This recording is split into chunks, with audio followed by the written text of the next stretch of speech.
সুপ্রিয় দর্শক শ্রোতাবৃন্দ, সবাইকে আমার চ্যানেল সাধারণ আলাপে স্বাগত।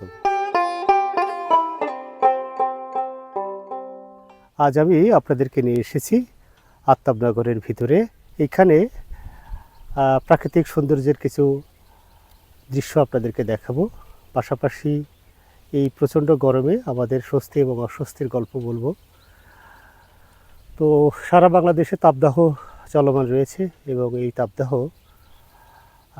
বৃষ্টি না হওয়া পর্যন্ত আসলে কমার কোনো সম্ভাবনা দেখা যাচ্ছে না। তবে এবার ঢাকাতে প্রচণ্ড গরম থাকলেও দুইটি ব্যাপার বেশ মানুষকে স্বস্তি দিয়েছে। এক, নিরবিচ্ছিন্ন বিদ্যুৎ ব্যবস্থা। তুলনামূলক অন্যান্য বছরের মতো এবার ঢাকাতে লোডশেডিং একেবারেই ওইভাবে দেখা যায়নি।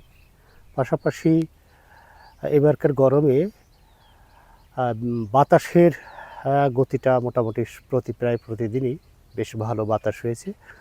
তো এইখানে যে জায়গায় আমি এখন দাঁড়াই আছি, এই জায়গাটি মূলত একটি আবাসিক এলাকার ভিতরে, যদিও এই অঞ্চলটাতে ওইভাবে কোনো কনস্ট্রাকশন, অল্প বিস্তর কিছু কনস্ট্রাকশন দেখা গেছে এবং এই কনস্ট্রাকশনের যে সব অঞ্চলগুলোতে এখনও পর্যন্ত হয়ে ওঠে নাই, সেখানে প্রচুর পরিমাণ কাশফুলের একটা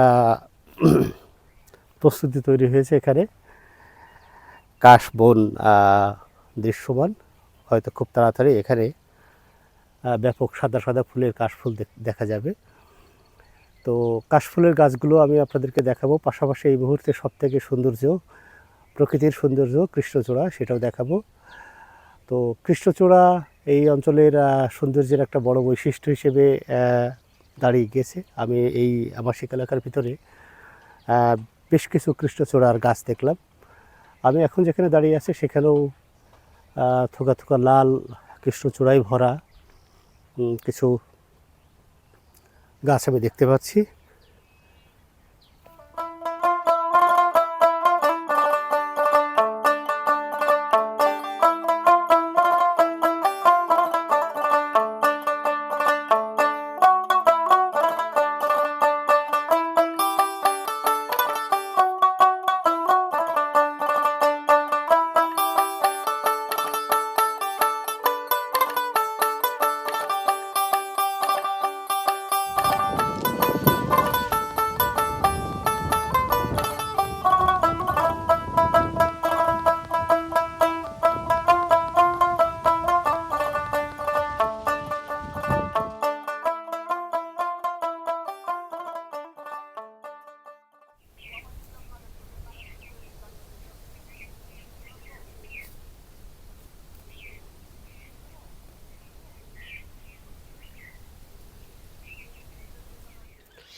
এখানে প্রাকৃতিক সৌন্দর্যের ভিতরে শুধু যে বৃক্ষরাজি আছে তা না, প্রচুর পরিমাণে পাখি এবং প্রজাপতি বাস করছে। আপনারা ইতিমধ্যে পাখির ডাক শুনতে পাচ্ছেন।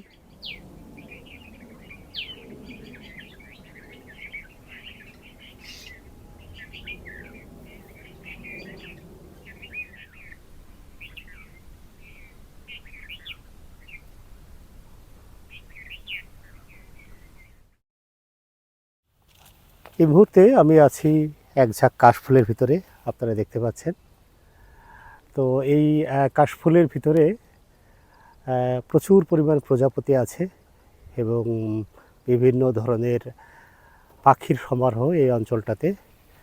আবাসিক স্থান হিসেবে এই অঞ্চলটা এখনও পর্যন্ত এইভাবে বেড়ে ওঠেনি বলে এখনও পর্যন্ত প্রকৃতির ছোঁয়াটা বা গ্রামের যে আবহাওয়াটা, সেটা এখনো এই অঞ্চলে বিরাজ করছে। আল্লাহ মেঘ দে, আল্লাহ মেঘ দে, আল্লাহ মেঘ দে, পানি দে, ছায়া দে রে তুই। আল্লাহ মেঘ দে, আল্লাহ মেঘ দে, আল্লাহ মেঘ দে, আল্লাহ মেঘ দে, পানি দে, ছায়া দে রে তুই। আল্লাহ মেঘ